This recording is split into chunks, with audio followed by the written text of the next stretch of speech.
지난주 내내 한 단어가 저의 생각을 제 머리에 떠나질 않았습니다. 영향력.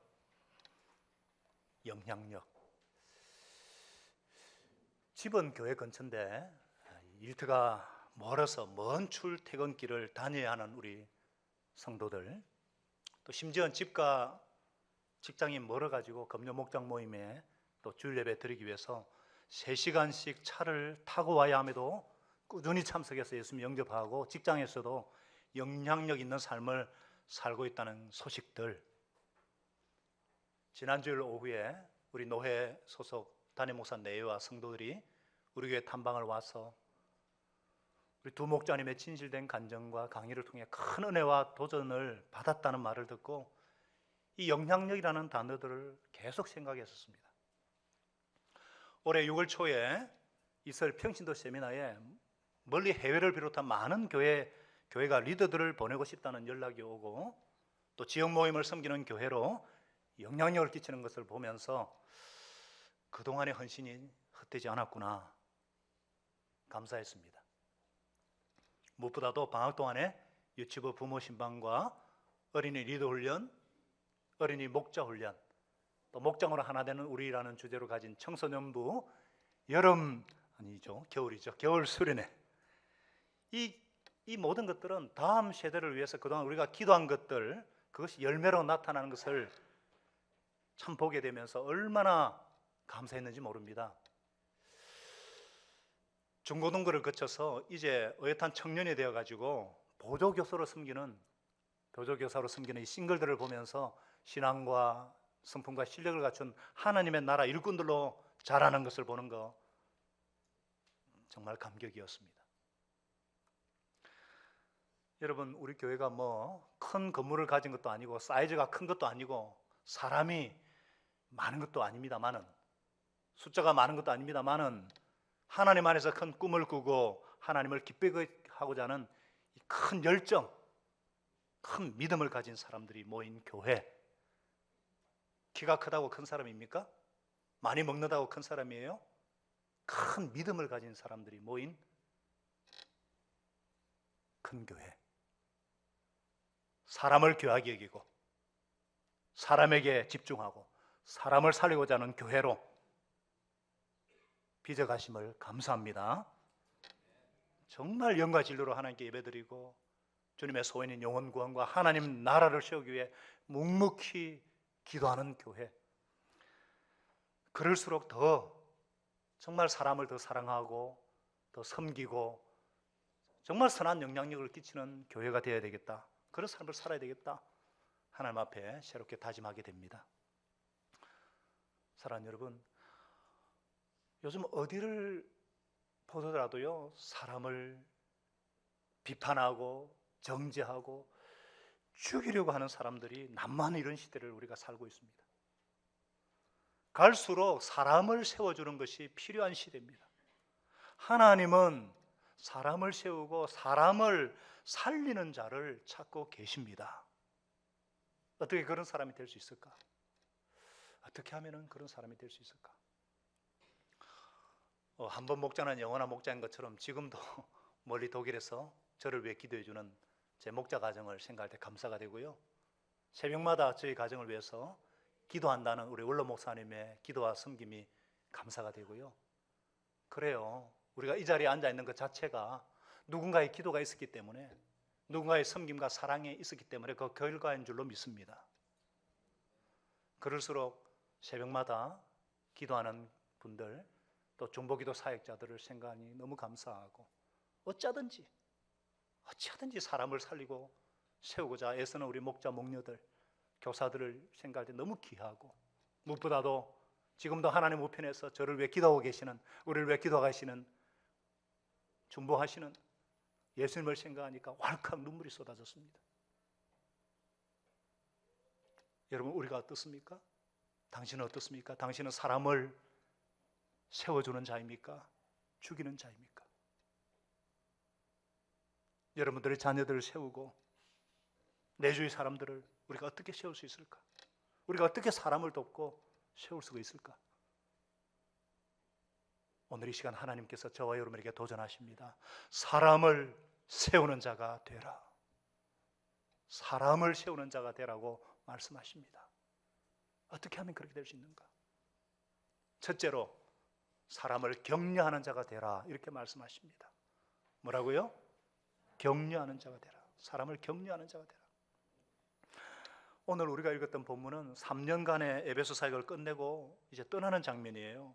엄청난 소란을 겪었죠. 5만 명이 넘는 사람들이 공연장에 모여가지고 2시간 동안이나 이렇게 부르짖고 성토하고 바울을 그냥 얼마나 큰 어떤 위협을 느꼈을까? 얼마나 많은 마음의 황당함, 당황함을 느꼈겠어요? 그런데 하나님께서 서기장을 통해서 이렇게 진정시키셨죠. 이 소란이 끝난 다음 바울은 이제 떠날 채비를 차립니다. 신발끈을 묶고 배낭을 꾸립니다.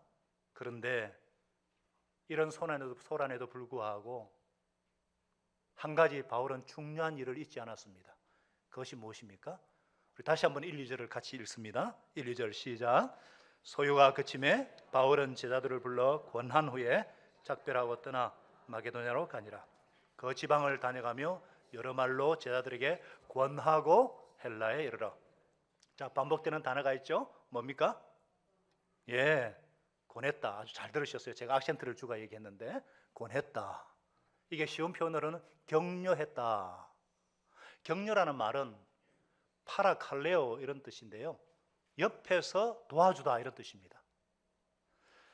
바울은 그가 전도한 교인들을 일일이 찾아가서 격려했습니다. 격려했다는 것은 나타난 진리를 삶에 적용하도록 도와주는 것입니다. 하나님의 말씀을 전하는 것으로 그치는 것이 아니라 가르친 그 말씀을 사람들이 실제 삶에 적용할 수 있도록 옆에서 도와주는 것입니다. 자, 여러분, 아기를 낳는 일이 어려울까요? 키우는 일이 어려울까요? 네? 키우는 일요? 네. 네? 둘 다 어렵죠? 예, 맞아요. 둘 다 어려워요. 아무나 낳습니까? 근데 아기를 낳는 일보다 더 중요한 것은 아기를 키우는 일입니다. 오늘날 아기를 버리고 때리고 막 심지어 죽이는 부모도 있잖아요. 고통받고 탈선하는 아이들의 그 면면을 살펴보면 문제 가정, 문제의 부모가 있죠. 아기를 낳는 것으로 부모의 의무가 끝난 게 아니에요. 아기를 낳고 키우지 않으면 고아가 됩니다. 자기 스스로 성장할 때까지 부모는 그를 입히고 교육시키는 수고를 감당해야 하죠. 이 바울이요, 바울의 그 전도 여행을 우리가 지금 3차 보고 있는데 1차, 2차, 3차 전도 여행을 보면요, 전도하는 것으로 절대 끝내지 않습니다. 그가 복음을 심어준 그 사람, 그 교회, 그 지역에 찾아가서 일일이 그들을 양육될 수 있도록, 그들이 잘 자랄 수 있도록 건면하고 위로하고 축복하고 가르치는 작업을 계속했습니다. 초대교회 성도들은 우리와 입장이 달라요. 예수 믿는 문화나 그런 사회가 아니었습니다. 극히 소수였고 쫓겨다니고 끊임없는 박해와 순환 속에 있었던 사람들이죠.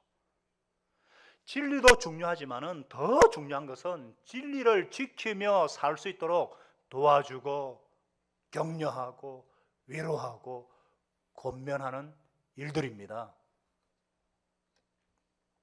그런데 이 격려라는 게 항상 지켜 세워주는 것을 의미하지는 않습니다. 때로는 경고가 될 수 있고요, 때로는 그것이 책망도 될 수 있습니다. 눈물이 왈칵 쏟아질 정도로 꾸중도 할 수 있어야 됩니다. 정말 사랑하기 때문에. 사랑한다면. 지금 서울에서 담임으로 목회를 잘하고 있는 장용섭 목사가 있는데요, 제가 경리학과 3학년 때 도왔던 제 과 후배 목사입니다. 이 친구가 대학 와서 저희 전도로 예수님을 믿게 되었는데 정말 그의 연약함을 감당하고 해주고자 끊임없이 기도하고 끊임없이 성경을 가르쳤습니다. 군에 갔을 때는요, 2년 동안 한 주도 걸르지 않고 편지를 써서 그를 도왔습니다. 격려했습니다.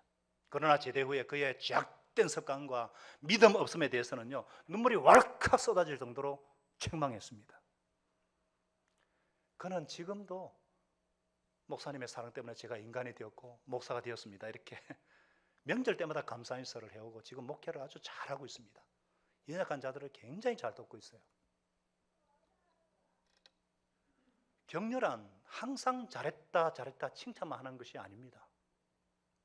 때로는 위로하고 때로는 권면하고 때로는 견책하면서 어찌하든지 그를 살려주고자, 그 사람이 살아날 수 있도록, 그 사람이 하나님의 말씀을 삶에 적용할 수 있도록 옆에 서서 도와주는 것입니다.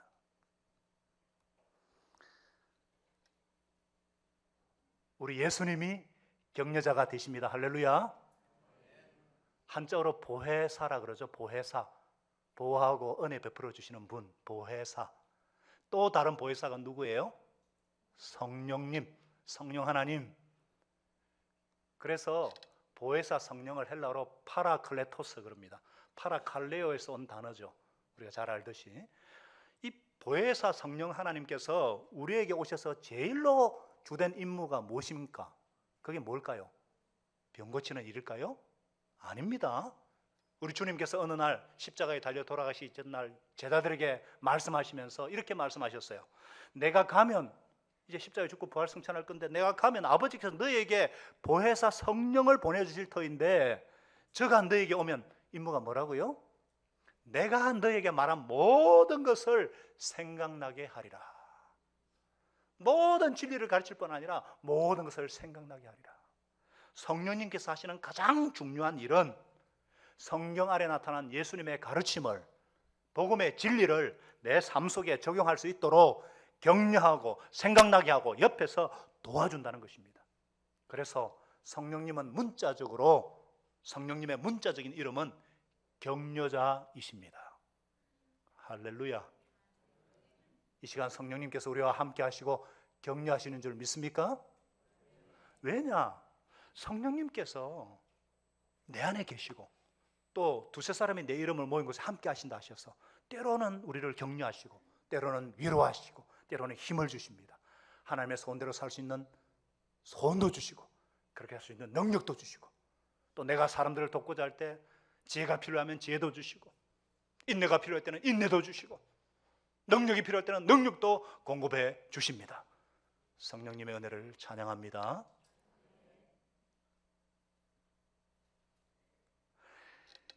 여러분, 우리가 어떻게 사람을 돕고 세울 수 있을까요?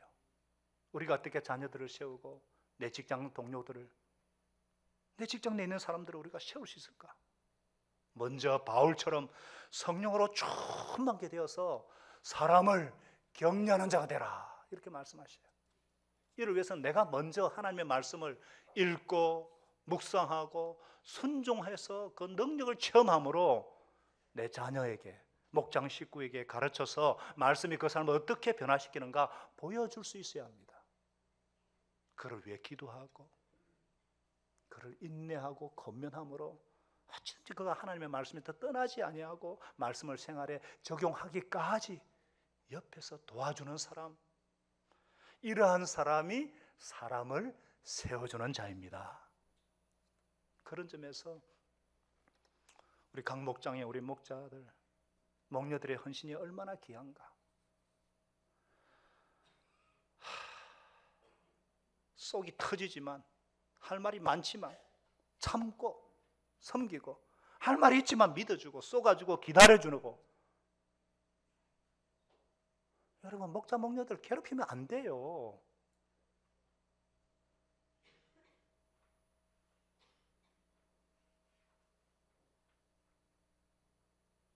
정말 우리도 교사들, 제가 일부에서는 우리 교사들을 많이 격려했지만은 뭡니까? 똑같이 신앙생활하는데 이렇게 섬기고 이렇게 하면 목자님 말 좀 들으세요. 예수님이 대신 내 일을 하라고 세워주신 분들이잖아요.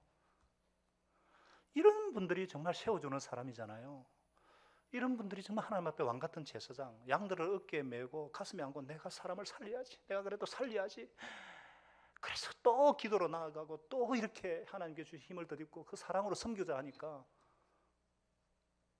우리 목자님들 좀 격려해 주시고, 물론 동일하게 우리 목장 식구들 정말 격려해 주시고, 우리 하나님은 그렇게 사람을 격려하고 세워주는 사람을 오늘날 보고 싶어 하십니다. 오늘날 교회가 정말 필요한 사람이 어떤 사람인가? 이런 사람이 필요해요. 대부분 자기 신앙 지키기만 급급하잖아요. 혼자 와서 예배드리고 혼자 와서 찬양드리고 혼자 와서 헌금하고 돌아갑니다. 그거 은혜 받은 거 아닙니다. 그래서 큰 교회 지어놓으면 몰래 그 가서 예배만 싹 드리고 오고, 그것도 힘들면 인터넷으로 그냥 설교 듣고 머리만 커지고 귀만 커지고, 그거 예배 드린 거 아닙니다. 전도하라 그러면 한 사람 딱 데려놓고 목자한테 맡겨버리고, 아니면 목사나 교육자들에게 다 일임해버리고, 그런 교회 병든 교회입니다. 교회는 예수님의 몸입니다. 아멘이십니까? 여러 지체들로 이루어진 한 몸이에요. 그래서 서로 세워줘야 됩니다. 머리는 심장이 뛸 수 있도록 이렇게 도와줘야 되고, 심장은 머리가 생각을 잘할 수 있도록 피를 잘 이렇게 원활하게 공급해가 서로 도와줘야 되죠. 서로가 서로를 격려하고 도와줄 때에, 그럴 때 이 몸이, 교회가 든든히 세워지는 것입니다. 바울이 보십시오. 바울 지금까지 그 지역 사람들을 지금 보세요. 얼마나 격려하고 섬겼는가. 석 달을 거기 있어. 그래, 석 달 동안 머물면서, 이 석 달이 없으면 여러분들 로마서가 없었을 거예요. 내가 어떻게 하면 이 사람을 격려할 수 있을까? 내가 어떻게 하면 이 사람들을 하나님의 말씀으로 세울 수 있을까? 고민하고 걱정하고 막 글을 쓰기 시작했는데, 바로 여기에서 로마서가 완성됐던 거예요. 자녀를 세우고 싶습니까? 자녀를 바로 세우고 싶습니까? 목장 식구들을, VIP들을 세우고 싶습니까? 먼저 내가 하나님의 말씀에 깊이 잠기시기 바랍니다. 그리고 그 말씀에 내가 먼저 순종하고 체험해서 성령에 사로잡히시기를 바랍니다. 그 말씀을 가지고 삶에 적용할 수 있도록 그 사람 옆에 서서 도와주는 격려자가 되시기를 축복합니다. 먹을 것만 사주는 것으로 안 돼요. 정말 성경의 진리를, 예수님의 이름 권세를 사람들이 정말 실제 삶에 적용하도록 도와주고 격려해주고, 비판이, 남을 비판하는 것이 난무하는 이런 세대에 우리 모두 하나님 앞에서 격려하는 사람이 되게 해주시기를 예수님의 이름으로 축복합니다. 우리가 어떻게 하면은 사람을 세우는 자가 될 수 있는가? 두 번째, 함께하는 자가 되라, 이렇게 말씀하셨어요. 함께하는 자가 되라. 바울은요, 원래 헬라에서 바로 배 타고 예루살렘에 가고자 빨리 이제 헌금을, 먹으면 헌금을 전해주려고 했는데 업무가 있었어요. 3절에 보니까 배 타고 수리하러 가고자 하는데, 그때 유대인들이 막 자기를 헤아리고 공모를 하니까 마데도냐로 돌아가지고 막 삥 돌아가지고 작정을 해요. 항상 바울 주위에는 반대하는 자들이 있었습니다. 불편한 사람은 언제든지 있기 마련입니다. 아마 나를 괴롭히고 불편하게 만드는 사람이 없는 곳은 뭐 무덤 아니면 천국이 아닐까. 여러분, 불편하게 하고 반대하고 이렇게 괴롭히는 사람이 의뢰에 있다는 거, 그거 그냥 인정하고 들어가시면 편합니다. 존경과 사랑을 다 받을 수 없어요. 그거 불가능합니다. 그러나 이런 사람들이 단순히 우리를 괴롭히는 것으로 그 역할만 하는 게 아니라 우리를 더 성숙하게 만든다는 거예요. 내 그릇을 크게 해가지고 하나님의 더 큰 일을 하도록 우리를 이렇게 자극적이 되게 한다는 사실이에요. 어쨌거나 바울은 반대자가 있어가 삥 둘러가는데 4절 5절에 보니까, 자, 잘 보셔요. 아시아까지 함께 가는 자는 베레아 사람 부르의 아들 소바도와 데살로니가 사람 아리스다고와 세군도와 더베 사람 가이오와 디모데와 아시아 사람 두기고와 드로비모라, 그들은 먼저 가서 들어와서 우리를 기다리니. 몇 명의 이름이 구체적으로 열거되어 있죠? 몇 명? 7명. 제 손가락 안 봤죠? 네, 저를 보세요. 7명. 그리고 또 우리라고 한 표현을 보면은 사도행전의 저자 누가가 동행했을 거예요. 그러니까 총 8명이 바울을 지금, 바울과 함께 하는 거예요. 바울은 혼자서 얼마든지 떠날 수 있었습니다. 얼마든지 혼자서 복음 전할 수 있는 분이에요. 그런데 언제나 그는 다른 사람과 함께 했다는 거예요. 자, 1차 전도 여행 때 누구와 함께 했죠? 기억나십니까? 바나바하고 마가 요한, 그죠? 2차 때는 누구예요? 디모데하고 실라. 3차 때는 보세요. 8명이 함께 합니다. 왜 그랬을까요? 왜? 외로웠어요? 뭐 심부름 시킬 일이 있어서? 아닙니다. 얼마든지 혼자 할 수 있지만 그는 함께, 항상 사람들을 데리고 다니는 이유는 함께 동력하고 함께 하면서 그들을 사역자로 훈련시키기 위해서. 자, 우리 복음서를 한번 읽어보세요. 우리 예수님께서 역시 전도하러 다니실 때 어떻게 하셨어요? 제자들과 항상 데리고 다녔었잖아요. 가르치고 전파하고 치유하는 사역을 그대로 보여주시고, 예수님 하신 것을 그대로 하도록 가르쳐 제자 만드는 것이 아니라 보여서 제자 만든다는 것을 알 수가 있죠. 자, 여러분들 사람이 어떻게 배웁니까? 교실에서요? 예, 물론 배울 수 있습니다. 강의실에서 배울 수 있고 성경 공부 시간에, 예배 설교 시간에 배울 수 있습니다만은 극히 일부입니다. 이번에 우리 홈페이지에 읽어보신 분이 계실지 모르겠지만 중고등부 우리 부장 장로이신 황상호 장로님의 간증입니다. 한번 들어보셔요. 저는 중고등부 부장으로서 지금까지 중고등부는 믿음의 선배된 우리들이 좋은 말을 하면서 믿음을 얘기하고 천국을 얘기하고 순종을 얘기했다면 이제는 이것만 가지고는 절대 안 된다는 것을 이번 캠프를 통해 배웠습니다. 높은 곳에 서서 손을 내밀면서 이 손을 잡을 수 있는 사람은 잡고 여기로 올라오라, 이런 사역은 안 된다는 것입니다. 낮은 곳에, 그들이 있는 곳에 가서 그들을 밀어서 올려주는 것이 아니고서는 이들을 믿음의 세계로 올려줄 수 없다는 것을 알았습니다.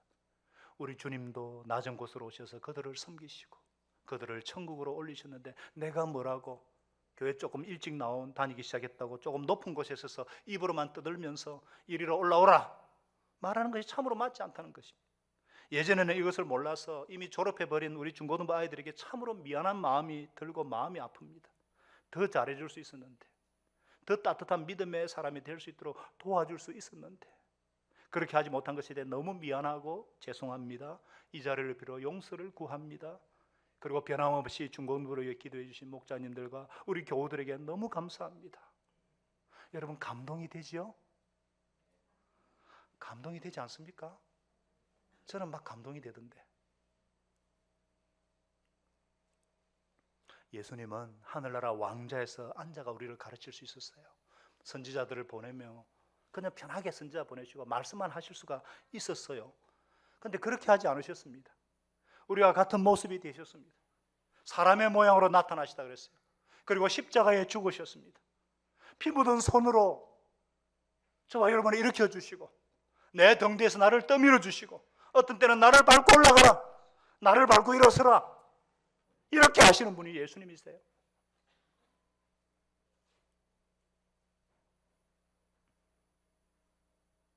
우리 예수님께서 저와 여러분을 저 천국으로 인도하시기 위해서 이 땅에 오셔가지고 우리의 손을 잡아주시고 우리를 천국으로 인도할 때까지 함께 하시고 지금도 성령으로 동행하시고, 여러분 사람을 세우기 위해서는 함께 함이 있어야 안 된다는 겁니다.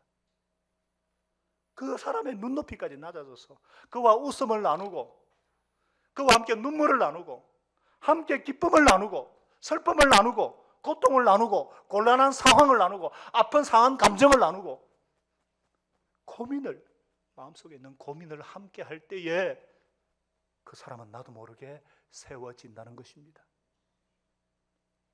우리 교회가 그런 교회가 될 수 있기를 소망합니다. 우리 목장이 그런 목장이 되기를 소원합니다. 어떤 새 가족이 와도 우리와 함께함으로 일치감을 느껴서 그 안에서 아름답게 자라가는 건강한 교회로 세워지기를 소원합니다. 마지막으로 사람을 세우는 자가 되기 위해서는 어떤 자가 되어야 되는가? 하나님의 위로를 주는 자가 되라. 뭐라고요? 하나님의 위로를 주는 자가 되라. 자, 우리가 7절에서 보면은 이상한 사건이 하나 나와요. 한 청년이 설교 시간에 막 졸다가 떨어져 죽은 사건이에요. 아니 수많은 사람들이 읽는 성경책에 왜 이런 사건을, 그것도 청년의 이름까지 뚝 써가지고 두기고, 유두고입니까? 유두고. 어떻게 설교 시간에 졸다가 죽은 사건을 이렇게 기록하고 있는가? 그것도 길게. 자, 여러분들 우리는 먼저 초대교회의 모습을 엿볼 수가 있어요. 자, 7절에 보시면은 그 주간의 첫날에, 그러니까 주일입니다. 오늘 같은 주일에 떡을 때리고 모였다는 거예요. 떡을 때리고 모였다. 그리고 바울의 말씀을 밤중까지 들었다는 거예요. 그리고 8절에 보니까 윗다락에 등불을 많이 켰다. 이건 뭡니까? 가정집이에요. 가정집에 모였어요. 떡을 떼는 것은 뭡니까? 성만찬이에요. 예수님의 십자가의 은혜를 기억하고 부활 성천에서 다시 오실 예수님의 재림을 기념하는 것이 바로 성찬이죠. 매주일 초대교회는 성찬을 했습니다. 우리는 2달에 한 번씩 갔지만 매달 할 수 있으면 참 좋겠는데. 그리고 말씀이 있었다는 거예요. 가정집에 또 모였으니까 얼마나 뜨거웠을까. 물론 도로아 지역이 이제 터키 위쪽이라서 위도가 좀 높지만은요, 그래도요, 그 당시 사람이 오죽 많이 모였으니까 오죽 발냄새가 났을까요? 아이고. 또 시계가 없으니까 얼마나 말씀을 가르치다 보니까 밤중까지 계속 그냥 가르친 것 같아요. 이게 진정한 교회의 모습이죠. 교회 다니면서 제일 안 된 사람이 뭐냐면요, 주일날만 왔다 가는 사람. 앞 사람의 뒤통수만 보고 설교만 듣고 가는 사람. 그런 걸로 믿는 것을 착각하는 사람. 그러나 그리스도의 공동체는 그 이상입니다. 교회는 건물이나 사람의 숫자가 중요한 것이 아니죠. 예수님의 십자가와 부활을 묵상하고 영접하고 적용하게 하는 성만찬과 말씀으로 인한 진리와 사랑이 교회 안에 진정으로 필요하다는 거죠. 예수 이름으로 하나 된 공동체, 신앙 고백 공동체, 십자가 보혈의 은혜와 생명의 말씀을 나누는 가족 공동체가 진정한 교회의 본질인 줄 믿으시기 바랍니다. 우리가 그런 모습을 닮아가고자 지금 기도하고 있잖아요. 자, 그런데요, 한창 말씀이 이렇게 막 강론되고 있는데 9절에 유두고라는 청년이 창에 걸터 앉아가지고 얼마나 피곤했으면 막 졸다가 그냥 떨어져서 막 죽어버린 거예요. 아이고. 이 사도행전을 쓴 누가는 의사입니다. 그의 진단에 의하면 죽었습니다. 여러분, 유두고가 죽게 된 건 너무 그렇게 악의적으로 해석하지 않기를 바랍니다. 유두고 예배드리는 자세가 영 안 좋네. 예배시다가 졸다가 잘된 일이다. 그런 식으로 생각하지 마세요. 바울도 나무라지 않았습니다. 말씀을 듣다가 졸 수도 있죠. 피곤하니까. 사람도 많고 말씀이 오래 지속되니까 뭐 당연히 졸 수가 있죠. 아마 낮에 일을 열심히 했던 것 같아요. 집중력이 떨어져 졸다가 떨어져 죽은 건데, 여러분은 이렇게 죽지 않기를 바랍니다.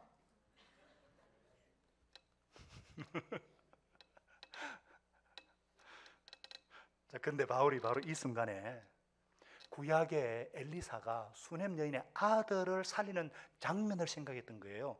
열왕기하 4장 32절에 34절에 보면요, 엘리사가 집에 들어가서 기도하고 이 죽은 아이 위에 엎드려 가지고 걔를 안고 살려냈다는 거예요. 바울이 지금 똑같이 그렇게 해서 살려냈다는 거예요. 사랑하는 여러분, 왜 이 사건을 길게 기록하고 있는가? 이 사건이 주고자 하는 메시지의 핵심은 하나님의 위로입니다. 자, 12절을 같이 읽어볼까요? 12절 시작. 사람들이 살아난 청년을 데리고 가서 적지 않게 위로를 받았더라. 할렐루야. 자, 보세요. 바울을 포함해서 이분들 8명 지금 엄청난 영적 전쟁을 치르고 있죠. 에베소에서 너무너무 힘든 일을 겪었고 매일매일 지뢰밭을 걷는 기분 아니겠어요? 또 고린도까지 가는 여정은 정말 힘들었거든요. 도로아까지 배를 타고 와가지고 지금 이곳에서 밤늦게까지 예배를 드리고 있는데, 안 그래도 힘든 일이 많은데 한 청년이 설교 듣는 도중에 그냥 죽어버렸으니까. 이게 해결되면 저게 터지고 저게 해결되면 이게 터지고, 그러면서 지금 큰 돈을 운반해야 되는 스트레스까지.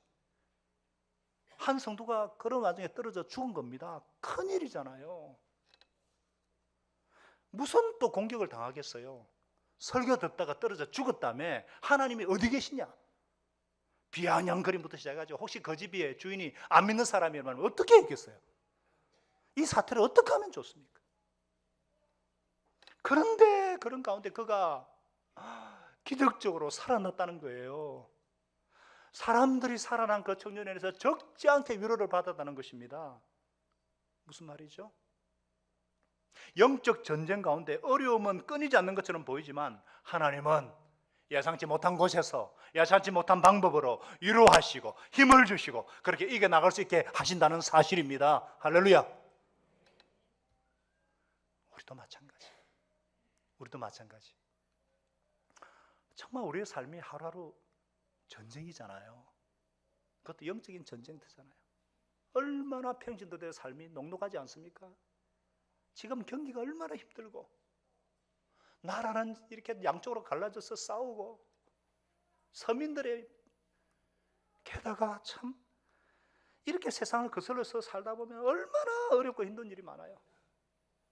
사고도 여기저기서 펑펑 터지고 터질 때마다 죽을 것 같고 더 이상 못할 것 같고 그렇지만 아니라는 거예요. 아니라는 거예요. 하나님의 위로는 생각지 못한 곳에서 생각지 못한 방법으로 하나님의 위로는 임한다는 사실입니다. 그래서 이 위로로 말미암아 우리로 이기게 하신다는 사실이에요. 그리고 우리가 점점 위로자가 되어간다는 것입니다. 사도 바울은 이 사건을 기초로 고린도서 1장 4절에서 이렇게 고백했습니다. 우리 같이 한번 읽어봅시다. 시작. 우리의 모든 환난 중에서 우리를 위로하사 우리로 하여금 하나님께 받는 위로로서 모든 환난 중에 있는 자들을 능히 위로하게 하시는 이시로다. 그리스도의 고난이 우리에게 넘친 것 같이 우리가 받는 위로도 그리스도로 말미암아 넘치는도다. 할렐루야. 아멘. 예수 그리스도가 진정한 위로자이신 것을 믿으시기 바랍니다. 예수님의 이름을 실제로 활용하는 실제적인 믿음이 필요합니다. 바울이 구약 성경을 실제 문제 앞에서 활용했잖아요. 저와 여러분도 그렇게 되기를 바랍니다. 실제 문제 앞에서 말씀으로 해결받고 말씀으로 위로받고 하나님의 위로를 가지고 그 위로를 전하는 자가 진정으로 사람을 세우는 자입니다. 저와 여러분이 사람을 격려하고 사람을 살리고 사람을 세우는 자가 되게 하시기를, 그런 공동체가 되게 하시기를 예수님의 이름으로 축원합니다. 기도하십시다. 우리 한번 조용히 기도하시면서 하나님께서 설교 중에 나에게 하신 말씀이 있다 그러면 정직하게 그 말씀 앞에 우리가 순종하며 반응하며 나아가겠습니다. 우리 기도하겠습니다. 아버지,